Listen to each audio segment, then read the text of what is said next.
If you're new to gardening, starting with the wrong crops can frustrate you fast.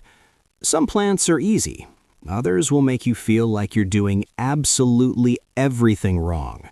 And then you start wondering if you even have a green thumb at all. Trust me, I've been there. In this video, I'll show you 7 easy crops anyone can grow, even if you're just starting out, even if you've killed plants before, and even if you're working with a tiny space. These crops grow fast, don't require complicated care, and are perfect for building your confidence as a beginner. And that's really what this is about, confidence. Because here's the truth. Gardening isn't about being perfect. It's about learning your plants, understanding what they need, and taking it one step at a time. I want you to watch this video, go outside, and actually start. Not tomorrow, not next season, now.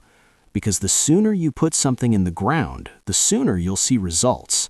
And the moment your first plant comes up from the soil, you'll be hooked. I promise you that. Now, one important thing before we dive in. If you're just starting, don't try to grow all 7 of these at once. Focus on 2 or 3 of these crops first. Master those, build your rhythm, and then expand. That's how real gardeners grow. That's how you become successful in this. The first crop on this list is spinach, or really any leafy greens. These are some of the easiest crops you can grow, full stop. If I had to recommend one single plant for a complete beginner, it would honestly be in this category. Here's why I love leafy greens for beginners. They're forgiving. They don't need a lot of space, they don't need deep soil, and they grow surprisingly fast. Within a few weeks of planting, you're already seeing results. And seeing results early is really important when you're just starting out. It keeps you motivated. Now, the one thing you have to stay on top of with spinach and leafy greens is moisture. Keep the soil moist. Not waterlogged, not completely dry, just consistently moist. Think of it like a wrung-out sponge. You want moisture in the soil, but no sitting water at the bottom. If your soil stays too wet for too long, the roots can rot and your plant will struggle. The best time to water is in the morning. That way, the leaves dry off during the day and you reduce the risk of fungal problems. Evening watering works too, but if you're in a humid part of the country, morning is better. Another thing, leafy greens like cooler weather. If you're planting in early spring or fall, that's your perfect window. Here in the US, spinach does really well in those shoulder seasons, March through May, and again from September through November, depending on where you live. They can handle some heat, but extreme heat will cause them to bolt, meaning they start flowering and going to seed earlier than you'd like, and the leaves can turn slightly bitter. You can grow leafy greens in containers, raised beds, or directly in the ground.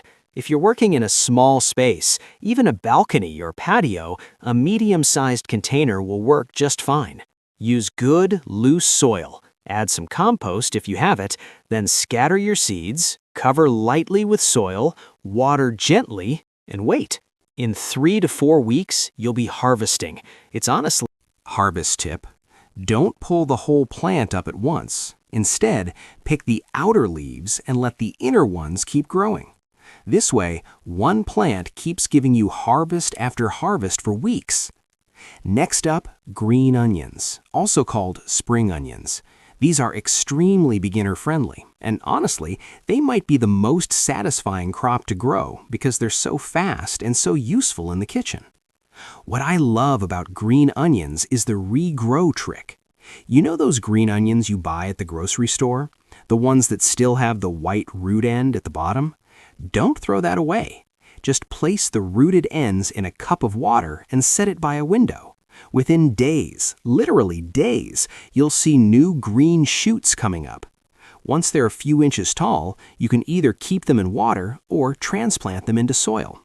Either way, they'll keep growing. This is a great first experiment if you're nervous about gardening.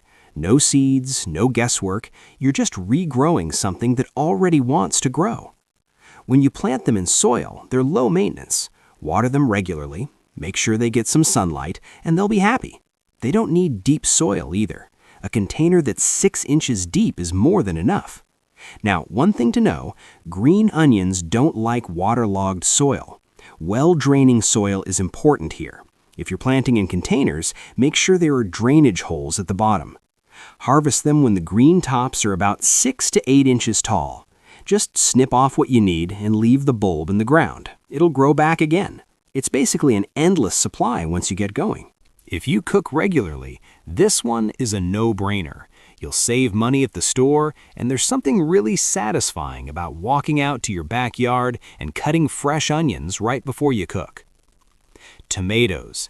These are one of the most popular crops for beginner gardeners all across the country, and for good reason. They're versatile, they're rewarding to grow, and once they start producing, you'll have more tomatoes than you know what to do with. But let me be real with you.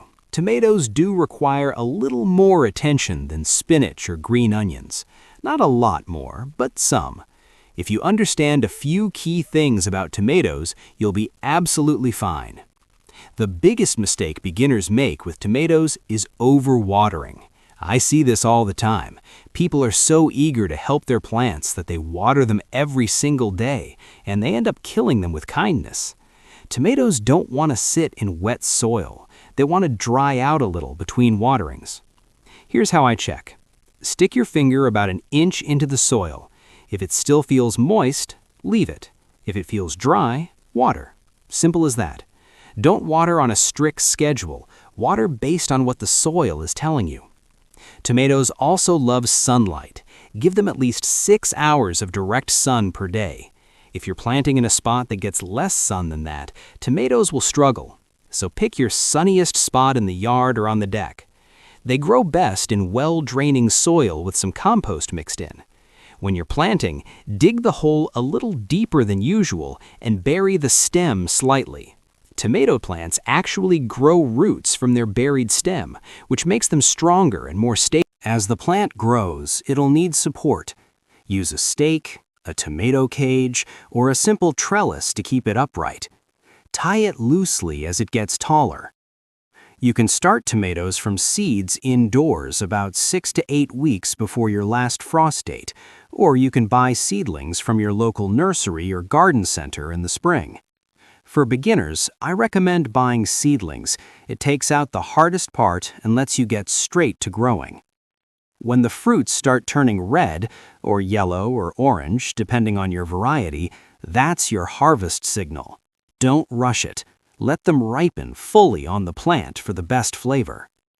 Peppers are another great option for beginners.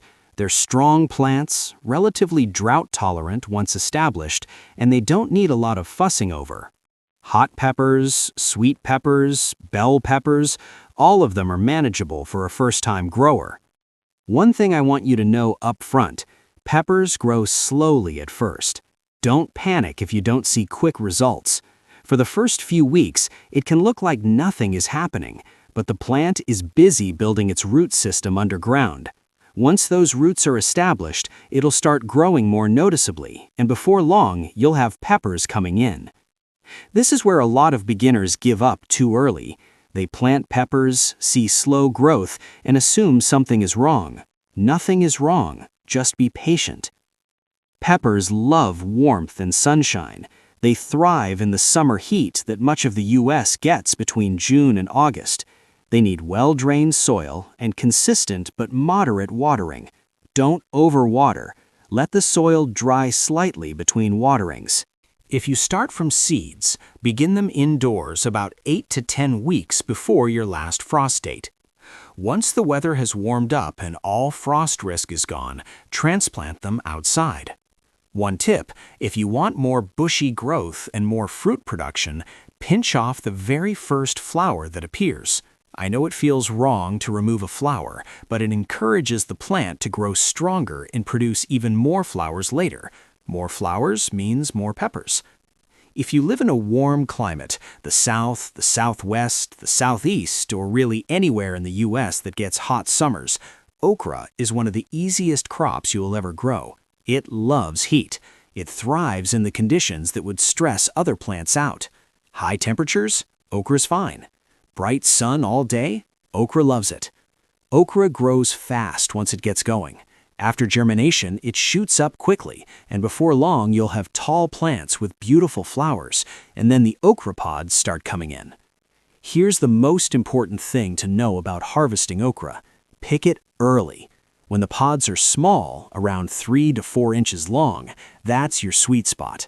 If you leave them too long, they get tough, fibrous, and not great to eat.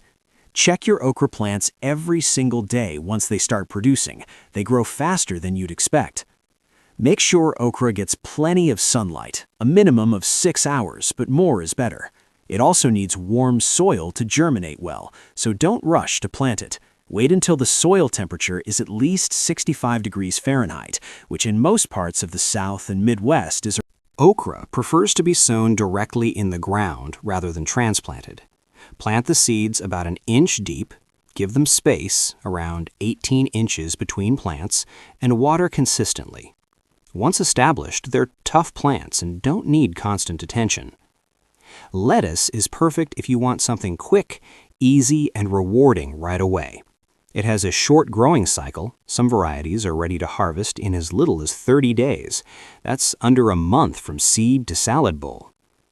Now, the thing with lettuce is that it prefers cooler conditions. If it gets too much heat, it'll bolt, which means it rushes to flower and seed, and the leaves become bitter and tough.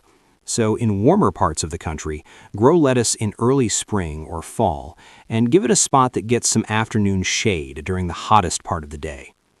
In cooler states, the Pacific Northwest, New England, the Upper Midwest, lettuce can actually be grown for longer windows, sometimes almost year-round with a little protection. Lettuce grows really well in containers, which makes it great if you're gardening on a balcony, a small patio, or a front porch. Keep the soil consistently moist and harvest the outer leaves as you need them. This cut-and-come-again method keeps the plant producing for much longer than if you pull the whole thing at once. If you want variety, try different types: leaf lettuce, butterhead, or romaine. They all have slightly different textures and flavors, and growing a mix keeps things interesting in both your garden and on your plate. Last, but definitely not least, herbs. Specifically, basil, thyme, rosemary, mint, or whatever herb you reach for most in your kitchen.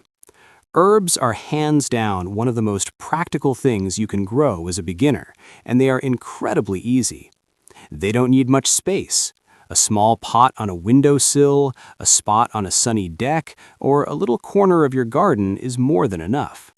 They don't need complicated soil, just well-draining soil with a bit of organic matter. They're adaptable, resilient, and they keep on giving. Here's what makes herbs especially rewarding. You can harvest them regularly, and harvesting actually encourages them to produce more. The more you cut, the more they grow. So the plant literally rewards you for using it. Basil is one of the most popular herbs in American home gardens for good reason. It's easy to grow, it smells incredible, and it's useful in everything from pasta to salads to sandwiches. Give it a warm, sunny spot. It loves heat, and water it when the top inch of soil is dry. Pinch off any flowers that start forming to keep the plant focused on leaf production. Thyme, rosemary, and oregano are even more low maintenance. They're drought-tolerant once established, love full sun, and can handle the summer heat really well. These are the kinds of herbs you plant, mostly leave alone, and come back to harvest whenever you need them. Fresh herbs from your own garden taste completely different from the dried stuff in a jar from the store. Once you experience that difference, you'll never want to go back. Now, if you're just starting out, I want to give you one more piece of advice that could save you a lot of frustration. Avoid crops like carrots and cabbage when you're a beginner. I know that sounds strange. Both are common vegetables you see in every grocery store. But here's the truth. They need more precision than most beginners are ready for. Carrots need very deep, loose, stone-free soil. any obstacle underground, a rock, a hard clump of dirt, and your carrot grows crooked, stunted, or just doesn't develop properly. They also need perfectly even moisture throughout their growth period, which is hard to manage when you're still learning your watering routine. Cabbage has its own challenges. It's very attractive to pests. Caterpillars, aphids, and cabbage worms love it. Managing those pests effectively takes experience and consistency.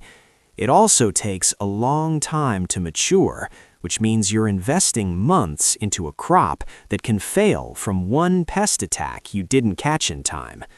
I'm not saying never grow these. I'm saying grow them after you've built some confidence and experience.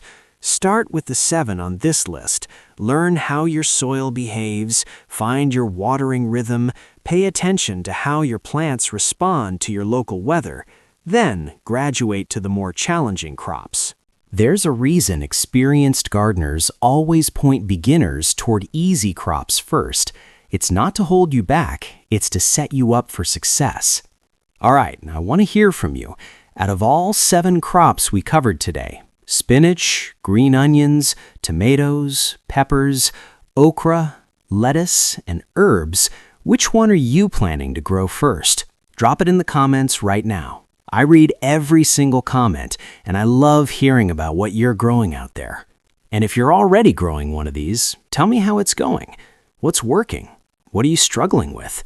Let's make the comment section a real community where we actually help each other out. Before you go, let me leave you with this. Start simple. Learn as you go, and don't try to grow everything at once. That's how you get overwhelmed, and that's how people quit before they ever get to enjoy it.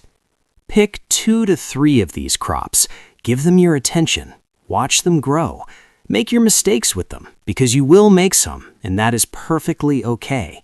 Every experienced gardener you've ever admired has killed plants. What separates them from people who quit is that they kept going, kept learning, and kept planting. That's how you become successful in gardening, not by getting everything right on the first try, but by showing up, paying attention, and enjoying the process. If this video helped you, please give it a like. It helps this channel reach more beginners who need it. Subscribe if you want more practical gardening content like this, and hit the notification bell so you don't miss the next one. I'll see you in the next video. Happy gardening!